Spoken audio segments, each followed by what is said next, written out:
안녕하세요. 코로나 그리고 오늘 우리가 할 수 있는 질문들 두 번째 시간입니다. 코로나 시대의 현재 하나라고 시작하는 두 번째 2강인데요. 2강의 소제목은 현재를 말하는 용어들 그리고 우리가 해야 할 질문들입니다. 우리가 해야 될 질문들과 더불어서 용어들을 돌이켜보면서 2강 시작해 보도록 하겠습니다. 네, 두 번째입니다. 2강에서는 코로나 그리고 오늘 우리가 할 수 있는 질문들이라는 큰 제목 밑에 코로나 시대의 현재 하나라고 시작하죠. 현재를 말하는 용어들 그리고 우리가 해야 할 질문들이라고 요약을 해두었습니다. 코로나19라는 낯선 명명만큼이나 어떤 일상적이지 않았던 용어들이 우리의 생활을 점령하게 되는 그런 지경에까지 이르렀습니다. 우리 출처 보시면 감염병의 위기와 타자화된 존재들이라고 하는 논문이 하나 있는데요. 좋은 얘기들을 많이 써주셨습니다. 일단 우리의 일상을 잠식한 명사들 그리고 명사뿐만이 아니라 우리가 사용하게 되는 그리고 사용함에 있어서 매우 익숙해져 있는 그런 단어들 한번 읽어보겠습니다. 거리두기, 방역, 진단키트, 백신, 자가격리, 폐쇄, 봉쇄, 확진자, 음압병동, 집합금지 행정명령, 질본, 공공의료, 비대면 수업 이런 것들 매우 익숙하시죠. 그리고 명사뿐만이 아니라 아프면 쉬라 또는 소통은 온라인으로 뭉치면 죽고 흩어지면 산다 이런 패러디까지 이야기의 어떤 일상 안에서 우리가 상식과는 좀 먼 새로운 요청들, 새로운 목소리들이 우리를 하여금 행동을 규약하고 제약하게 된 일상이 시작됩니다. 이런 용어들 왜 중요한지, 제가 왜 실어 놓았는지 말씀을 드리면 용어가 중요한 이유는 사실 그 용어로 인해서 오늘날 우리가 판단할 수 있고 표현할 수 있는 바, 언어는 도구다라고 좁게 생각을 해봐도 괜찮을 것 같은데요. 그 도구로서의 언어, 그리고 좁혀서 단어, 용어가 공공의 어떤 것으로 일상화되었을 때 그것이 우리의 사람의 지각과 생각, 그리고 맥락, 관점에서 어떤 특정 사유체계로서 작동하기 때문이죠. 어떠한 것이 어떠하게 생각이 돼야 되는 것이 열려있는 차원이 아니라 닫힌 체계로서 작동하게 만드는 것, 그게 문제시 되는데요. 그래서 여기 생활수칙으로서의 메시지, 그리고 용어, 자가격리, 사회적 거리두기 두 가지가 있습니다. 매우 많이 그리고 자주 이제 너무 지겹도록 들었다라고 말할 수 있는 그런 용어인데요. 확진자와 접촉해서 능동 감시가 필요한 자 혹은 자가격리 대상자, 자가격리라는 메시지를 통보받은 어떤 사람들은 반드시 자가격리에 들어가야 하고 그러한 위기 상황에서 메시지가 갖추어야 할 요건들은 비판적으로 고찰해 봤을 때 그것이 자가격리와 사회적 거리두기라는 최선의 메시지인가라는 그 메시지가 최선인가라고 묻는 질문이죠. 자가격리 의미도 알겠고 사회적 거리두기 그것 역시도 단순한 사전적 의미는 알겠어요. 그런데 굳이 그런 단어를 우리가 명사로서 써야 하는가 또는 다른 단어들 대체할 수 있는 다른 의미, 좋은 의미들을 함의할 수 있는 다른 대체 단어는 없는가에 대한 질문입니다. 왜냐하면 이 자가격리와 사회적 거리두기 정말 자연스럽게 쓰고 있었는데 이런 질문은 아마 처음 들어보실 수도 있을 것 같아요. 그런 단어들 안에 부정적인 측면이 기입되어 있거든요.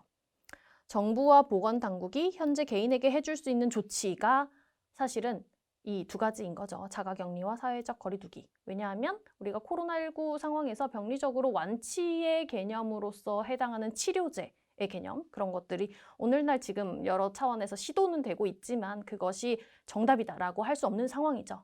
그래서 이런 상황에서 국가가, 세계가 우리 개인들에게 말할 수 있는 최선의 단어가 이 두 단어일 텐데 그렇기 때문에 매우 중요하기도 하고 그 중요한 지점이 개인에게 무의식에까지 각인이 될 정도로 스스로 피할 수 있게끔 돼야 되는 그런 용어들이 이런 단어들이어야 한다는 것을 질문을 해보는 두 번째 시간입니다.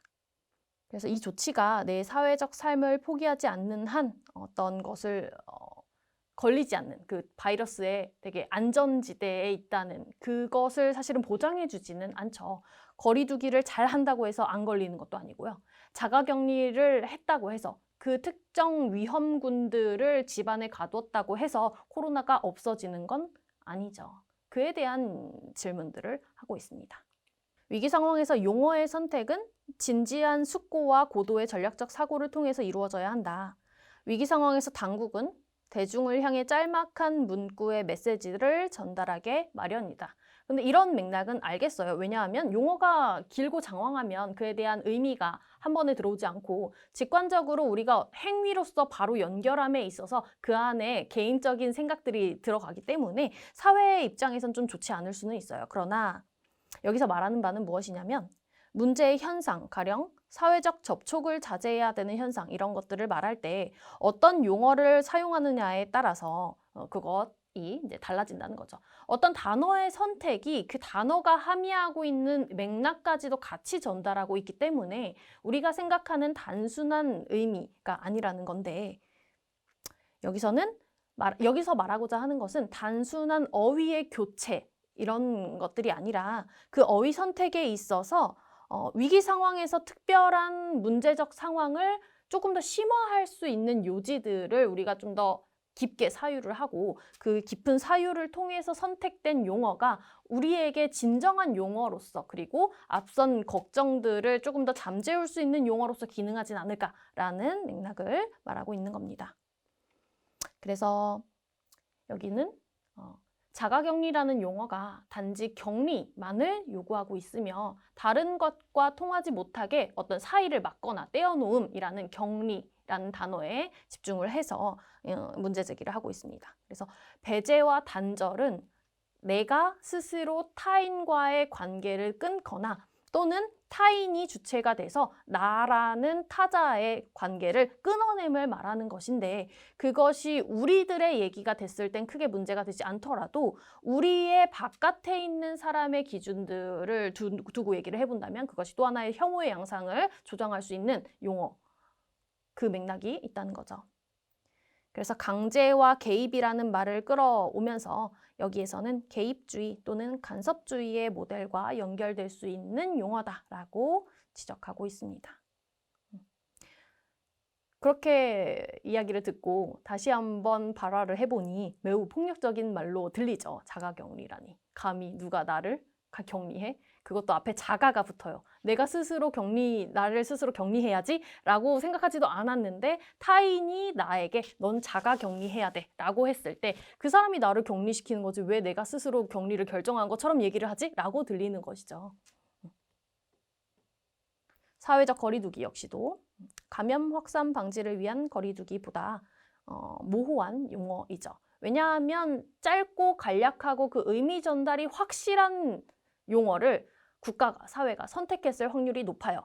그렇기 때문에 모호해질 수밖에 없는 거죠. 사회적이라고 한다면 우리가 어디서부터 어디까지를 우리 사회라고 얘기를 해야 되는 것인지 사회도 아니고 사회적이라고 얘기했을 때 그 넓어지는 바운더리를 우리가 어떻게 이해해야 되는 것인지 그리고 거리두기라고 했는데 그 거리가 물리적으로 얼마만큼 가깝고 먼 거리인지에 대해서 누구 하나도 결정 지을 수 없고 그에 대한 판단이 위법인지 합법인지에 대한 명확한 기준도 없는 상태에서 어떤 사회적 거리두기를 해야 적절한지 이런 얘기들 아무도 해주지 않죠. 결과로서만 판단하는 거죠. 너는 감염되었어. 뭐 확진자이기 때문에 또는 확진을 받지 않더라도 밀접 접촉했기 때문에 사회적 거리두기 못한 거야 라고 얘기했을 때 우리는 아무런 근거 없이 그 메커니즘 안 속에 우리가 잘못한 사람으로서 들어가게 되는 거죠. 그래서 모호한 용어이다 라고 말하고 있습니다. 사회적이란 말이 매우 추상적이고 포괄적이기 때문이다. 어떻게 하는 것이 과연 사회적인가? 그리고 그에 해당하려면 어떻게 해야 되는지. 사회적 거리두기라는 용어는 사회적 존재라는 인간 본성에 반하는 행위를 하라는 이걸 뜻한다. 그렇기 때문에 이 점을 우려해서 신체는 멀리, 마음은 가깝게 등의 진정한 속뜻을 보태야 하는데 그래서 이 출처에 명기된 이 필자는 사회적 거리두기에 대해서 어떤 방식의 의미가 더 더해져야 하는지를 말하고 있죠. 사회적이라는 용어보다 정보량이 풍부하고 구체적이며 어떤 행위를 해야만 하는지 직접 표현함으로써 속뜻과 겉뜻이 부합하고 있다. 그리고 감염 확산 방지, 그리고 나도, 그리고 너도 우리가 모두 안전하게 살기를 원한다라는 그런 의미까지도 포섭할 수 있는 그런 단어를 선택해야 한다라고 얘기를 하고 있습니다. 구체적으로 이 논문을 찾아보시면 해당하는 대체 단어까지도 이 필자가 말을 하고 있어요. 그래서 뭐 돌봄이라든지 여러 가지 단어 선택을 교차하면서 얘기를 하고 있는 바가 있기 때문에 혹시 관심 있으신 분들은 찾아서 보시면 또 좋겠죠. 감염 확산 방지를 위한 거리두기. 는 의료적 수단이 존재하지 않는 팬데믹 상황에서 우리가 마땅히 그리고 현실적으로 달성할 수 있는 행위가 무엇인지를 말해주고 있다. 그래서 감염의 방지가 아니라 감염의 확산을 막아야 한다라고 해서 이 대체 단어 중에 하나로서 감염 확산 방지를 위한 거리두기라고 명확하게 제시를 하자라고 주장을 합니다. 그래서 사회적 거리두기에 대체되는 단어로서 주장을 하고 있는 바죠. 이런 내용들이 들어가야 하지 않을까라고 계속적으로 얘기하고 있습니다. 코로나 그리고 코로나19 팬데믹 상황에서 우리가 용어를 다시 한번 점검하는 것은 이처럼 사회적 목소리가 개인에게 기입되는 과정에서 어떤 폭력적인 양상을 스스로 개인이 내재화할 수 있는지를 돌이켜 생각을 해봐야 된다는 지점에서 매우 중요한 질문인 거죠. 전파 감염병이 창궐하는 상황에서 메시지는 어떻게 소통되어야 하는가 이런 얘기를 합니다. 프레임이라는 얘기 많이들 들어보셨을 것 같아요.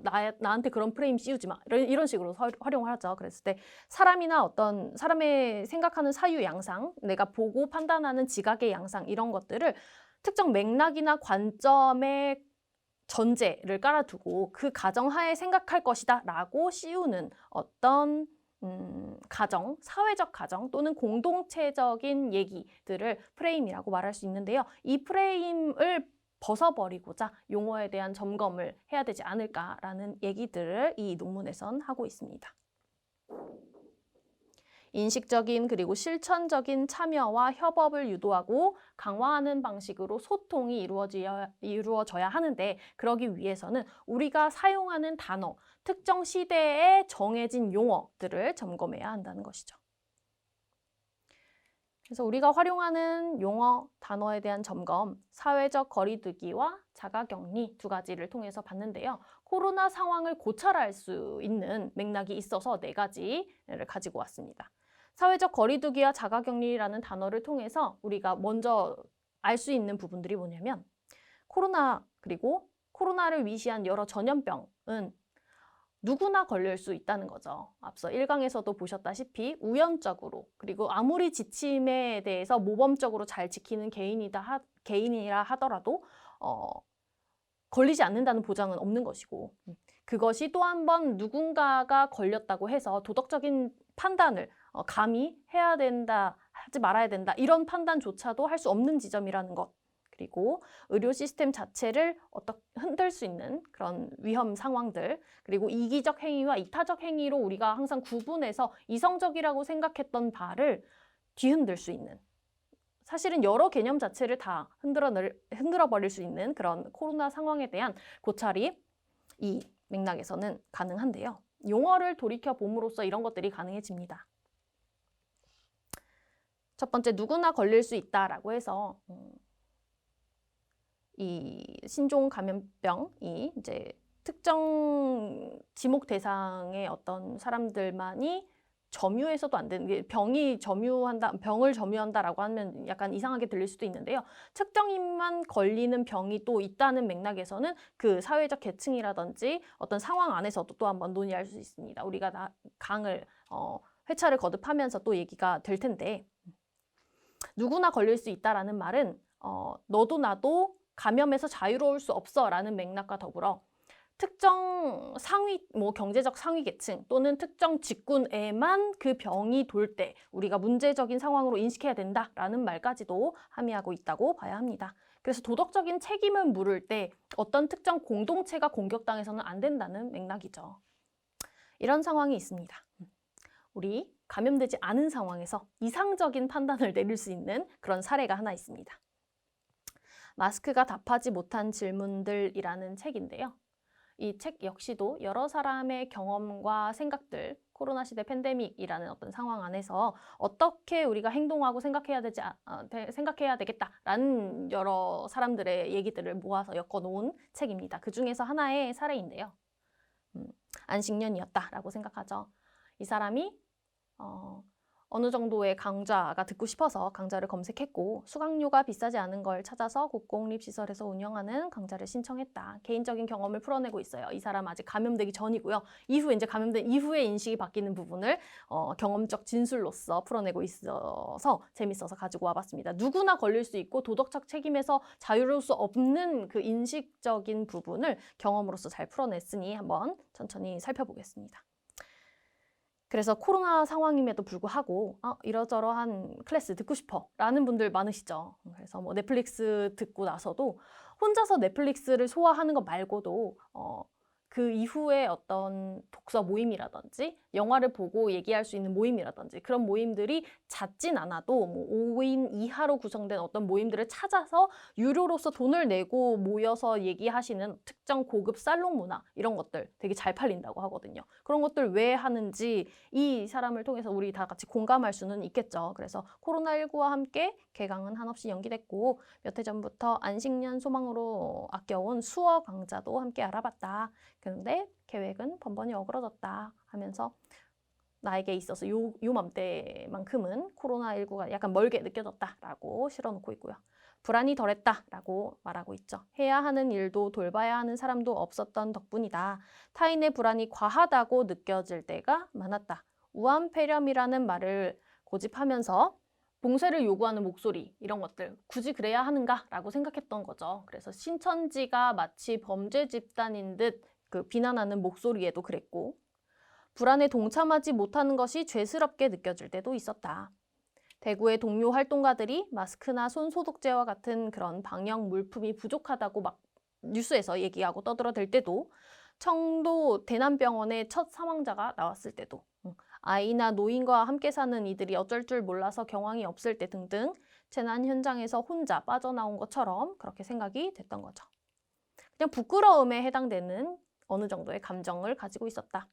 K-방역이라고 하는 맥락들 그리고 팬데믹 초기에 안전 문자, 안내 안전 문자 되게 많이 왔었죠. 요즘엔 좀 덜한 것 같은데 각각의 구청에서 그 지자체에서 보내는 문자 같은 것들 그런 것들에 대해서도 무감각해지게 되고 그 맥락에서 동선이 알려지게 된 사람의 입장에서 생각하기보다는 귀찮은 문자 또 왔네 이렇게 되는 그런 상황들.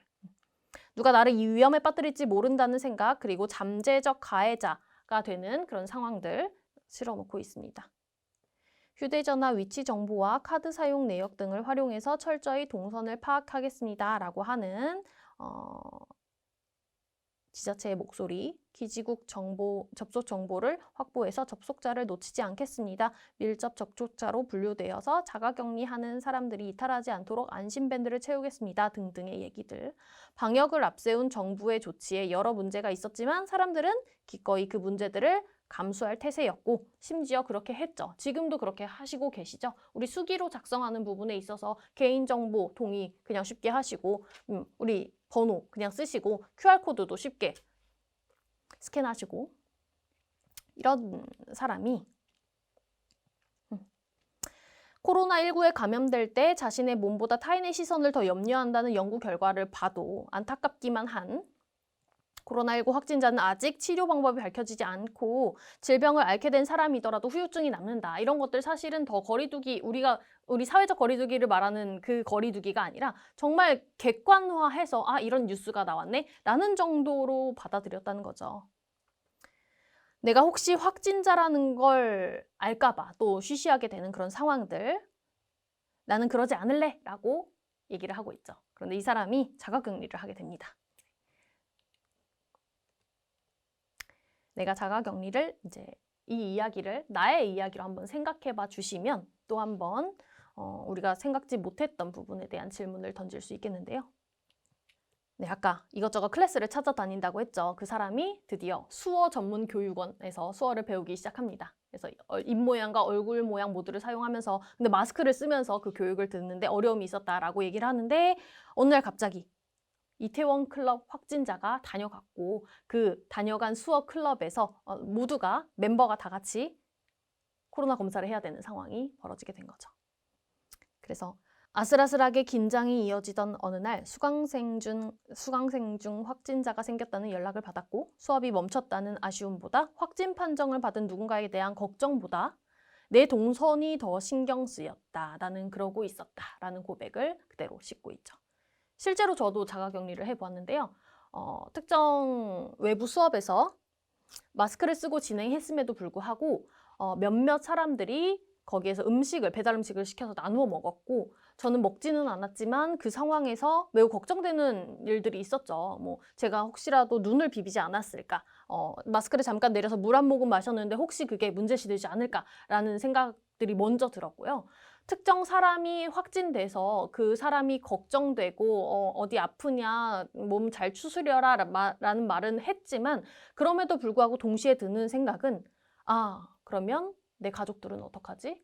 어머니 같은 경우는 의료계에서 종사하시고 아버지 같은 경우는 밑에 외국인 노동자들을 많이 데리고 계시고 동생 같은 경우는 또 협회에 있기 때문에 의료 관련 협회에 있기 때문에 모두가 걱정되는 상황이었어요. 그래서 저는 마치 이제 제 방에 도어락을 설치한 것처럼 나오지도 못하고 2차, 저차 자가격리를 겪었던 상황이 있는데요. 그대로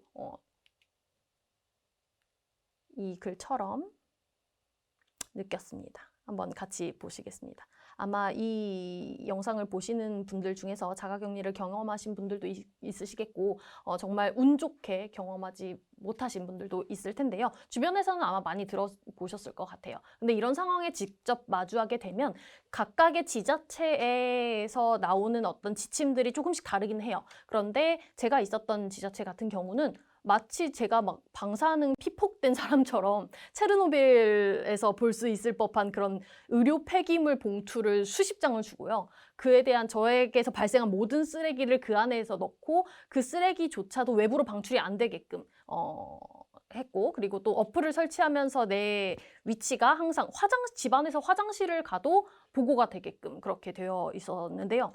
그런 맥락들이 여기에도 그대로 써 있습니다. 그래서 가장 먼저 떠오른 것은 그날 아침 들렸던 커피숍, 편의점이었다. 만약 내가 이미 감염된 상태라면 그곳은 방역 조치를 위해서 잠시 문을 닫아야 했다. 내 동선이 공개되면 문을 다시 열더라도 그 사람들의 발길이 뜸할 수 있어서 영업에 피해가 발생하진 않을까. 영업에 대한 피해 또는 심한 경우 폐업까지도 할 수 있는데 그게 내 탓은 아닐까라고 의심하게 되는 부분이 생기는 거죠. 그래서 나를 원망할지도 모른다. 하지만 나는 아무런 잘못이 없는데 라고 말하고 있습니다. 나와 같이 수업을 들었던 누군가가 감염되었다는 사실을 미리 알 방법도 없지 않은가. 수업 내내 창문을 활짝 열고 선풍기를 틀어 환기를 했고 마스크를 줄곧 썼는데 아무렴 내가 감염됐겠나. 혹시 바이러스가 전파됐더라도 그건 어쩔 수 없는 일이 아닌가. 아무도 따져 묻지 않았지만 나는 지레 변명을 준비하고 있었다. 라고 적고 있습니다. 여러 가지 변명사항들이 떠오르는 것 저도 경험을 해봐서 아는데요. 매우 죄책감에 시달리게 되고요. 어떤 사람이 아프고 죽어나가는 상황에서 그에 대한 인지가 먼저 드는 것이 아니라 나에 대한 변명을 준비하고 있다는 그 상황 자체도 제 스스로가 매우 이제 돌이켜 생각해 보면 힘들었던 그런 상황이었는데요. 이런 상황들이 왜 그렇게 되었는지 말하고 있습니다. 보건소에 검사받으러 가면 2주간 못 밟을 땅이니 슬쩍 먼 길로 돌아가려 했다. 뭐 이런 내용들. 친구들 얘기들. 한 친구가 냉동식품 선물하는데 온라인 주문밖에 안 되는 귀한 음식이라며 가져다 주었지만 초인종을 눌러서 얼굴로서 대면해서 준 것이 아니라 문에 걸어놓고 갔는데 그것이 이상야리꾸리하게 느껴졌다는 거죠. 복잡 미묘한 감정 안에서 좀 섭섭하기도 하고 내가 혹시 모를 감염 요소 때문에 나를 보지 않고 간 것인가? 그럼에도 불구하고 내가 그 친구에게 초인종을 눌러서 이제 대면을 해서 얼굴을 보고 주고받지 않은 게 참 다행이다라는 생각과 동시에 여러 가지 복잡한 생각이 드는 거죠. 친구가 현명했다라고 마지막에는 언급합니다. 서로 책임져야 할 상황을 만들지 않는 것이 우리를 지키는 유일한 방법이었다. 보건소에서 검사를 받고요. 음성 판정을 받습니다. 그래서 자기 집에서 격리한다는 것, 자가격리죠. 따로 방을 쓸 수 있는 적당한 빛도 들고 바람도 통하는 집이라 다행이었다라고 언급하고 있습니다. 근데 만약에 원룸에서 살고요. 원룸에서 가족들과 몇몇이 살고 도저히 격리 조치가 힘든 그런 공간에 있었다면 이 사람은 또 어땠을까라고 생각을 해볼 수도 있겠죠. 자가격리를 시작한 다음 날인가 동주민센터에서 연락이 왔고 식량과 물품을 현물, 이게 박스로 와요. 그래서 현금으로 받으실래요? 아니면 물건으로 받으실래요? 이런 것들을 물어보는데요. 이 사람도 아마 많은 분들이 다 그랬을 것 같아요. 현금으로 받더라고요. 그래서 어떻게 드릴까요? 이런 것들. 그리고 식재료를 주문하는 사이트에 들어가고 배송이 오더라도 직접 받지 못합니다. 직접 받으면 그게 이제 지침에 어긋나기 때문에 가족들이 받아서 그걸 소독한 채로 제 방의 문에 걸어주면 그거 이제 마치 교도소 안에서 사식을 받아 먹는 것처럼 그렇게 되는데요. 그럴 때마다 매우 자괴감이 들기도 하죠. 막 화장실에 갈 때도 소독제를 뿌린 다음에 환기를 다 한 다음에 나와야 하고 손 씻는 것도 수건을 쓰는 것도 변기를 쓰는 것도 일일이 다 점검을 해야 하는 그런 과정입니다. 하루에 몇 번 화장실을 가는지를 아마 그때 세본 것 같아요. 인지하지 못하다가. 네, 그러면서 이 사람이 마지막에 자가격리를 하게 된 장애인이 활동 보조가 필요해서 동료 활동가가 동반 격리에 들어갔다는 이야기를 들은 적도 있다. 나는 그걸 장애인의 이야기로만 들었다라고 말하고 있죠. 실제로 장애가 있지 않은 일반인이 자가격리를 해도 매우 손이 많이 갑니다. 비장애인이고 비노인이며 비아동인 나의 이야기일 줄은 몰랐다라고. 이런 지점 사실은 직접 겪지 않고서는 할 수 없는 생각들이죠. 혼자 할 수 없는 것이 자가격리였다. 자가격리를 위한 준비들 개개인에게 떠넘겨졌죠. 여러 가지 물품이나 현금 지원이 이루어지고 어플로서 감시는 이루어지긴 하나 내가 어느 순간 증상이 발현돼서 집안에서 아파서 누워있게 되면 아무도 도와줄 사람이 없습니다. 네, 그 상황에서 그런 얘기들 그리고 아이를 돌봐야 하는 사람이었다면 정말 큰일 났겠죠. 또 돌봐줄 사람이 또 없었다면 또 찾아야 하고 회사나 회사 그 기숙사에 거주하는 사람, 또 고시원에 거주하는 사람들은 자기 돈을 내고 또 따로 나가서 비용을 지불하면서 지내야 하는 이주였죠. 그래서 그런 자가격리에 대한 구체적인 사항들에 대해서는 사실 사회가 조목조목 지침을 마련해 주지는 않고요. 자가격리라고 모호한 단어를 설정해 놓은 것처럼 세부적인 사항이나 개개인의 어떤 맥락까지는 고려하지 않는 그런 부분들이 있습니다. 제한된 공간에서 누군가 열이 나면 외부와의 거리 두기를 위해서 나머지 사람들이 가까워져야 했다. 이런 맥락들. 외부와의 단절은 내부에서의 위험을 증폭시켰다. 지침도 지원도 없이 갇히게 된 노동자들, 시설 안에서 발생하는 상황들에 모두 감당해야만 하는 그런 상황들. 그래서 연결을 끊는 것이 목표인 격리 자체에 대한 위험성을 이 사람은 직접 겪었고 그에 대해서 구체적으로 서술하고 있습니다. 네, 누군가는 연결된 탓에 위험했고 누군가는 배제되고 격리됨으로 인해서 상처받고 누구 하나도 이득일 수 없는 그런 상황들이 계속 이어지고 있는 상황입니다. 오늘날 지금도 계속 유사한 상황이 벌어지고 있음에도 불구하고 우리는 어느 순간 무뎌져 있죠. 1339의 콜센터, 저 역시도 전화를 해봤는데요. 특정 밀접 접촉을 했다라는 문자를 받고 죄송합니다. 그분 이제 확진을 받은 사람이 저에게 개인 카톡으로 죄송하다라고 얘기를 하면서 검사를 받으라고 연락을 받고 제가 가장 먼저 했던 그 당시 새벽이었기 때문에 했던 일은 1339에 전화해서 얘기를 했는데 전화를 계속 돌리더라고요. 뭐 서울시 어디 120번으로 전화를 해라 아니면 가까운 큰 병원으로 가서 사비로 먼저 검사를 해라 등등의 얘기를 있는데 그에 대한 명확한 매뉴얼이나 지침은 절대 없었고요. 그에 대해서 자발적인 어떤 선택의 여지로서 남겨두고 그에 대한 모든 책임을 개인이 져라 라고 말하고 있는 그런 상황이 되게 부조리하게 느껴지기도 했죠. 이런 얘기들 서로 책임지지 않아도 될 상황을 만들기란 불가능했고 책임질 방법을 찾는 것이 우리의 길이긴 했는데요. 사실은 연결을 끊을 수도 없고 혼자 살 수도 없는 것이 사회이기 때문에 그런 데에 대해서 우리는 계속적으로 질문을 해야 되죠. 자가격리 가능한 거야? 라고 질문을 해야 되고요. 사회적 거리두기 가능한 거야? 우리 결혼도 장례도 여러 가지 형태들의 어떤 모임도 다 하지 않더라도 그것이 오로지 내 혼자서 존재할 수 있는 시간들인지를 돌이켜 본다면 불가능한 얘기죠. 그래서 그 얘기들에 대해서 계속적으로 질문을 하고 있습니다. 앞서서 두 단어가 있었는데요. 두 단어. 누구나 걸릴 수 있다. 그리고 그것에 대해서 도덕적 책임을 누군가가 물을 수도 없고 누군가에게 지을 수도 없는 거죠. 그래서 그 맥락에서 이 사례를 본다면 아마 조금 더 와 닿으실 수 있겠고, 대부분의 사람들이 어떤 조사들을 다 신뢰하게 되는데 내가 알지 못하는 대부분의 사람을 신뢰하지 않고 있었다. 연결은 두려울 수밖에 없었다. 내가 알지 못하는 사람이 누군가에겐 내가 아는 사람이고 내가 알지 못하는 사람으로부터 내가 아는 사람을 지키는 일이 불가능한 지점. 모두를 믿지 못하고 불안해하며 연결을 피하거나 모두를 믿으며 함께 연결의 방법을 찾아가는 두 가지 길 중 선택을 해야 할 텐데 그런 모든 선택에 있어서 구체적인 지침에 대한 부분은 전혀 없고 그에 대한 생각을 할 상황도 아닌 거죠. 국가에게도 사회에게도 정치하는 누군가에게도 급박하게 돌아가는 상황이기 때문에 사실은 누군가가 이 얘기를 해야 하고 이 질문에 대한 답이 아니라 여러 가지 의견을 개진하면서 우리가 최선의 선택을 해 나가야 되는 상황들이 계속 이어지는데요. 이 지금에라도 우리가 1년 동안 있었던 그런 상황들을 돌이켜 보면서 얘기를 해봐야 되지 않을까라고 여러 질문들도 나왔죠. 그래서 얘기를 하고 정리를 하고 있는 그런 2강이었습니다.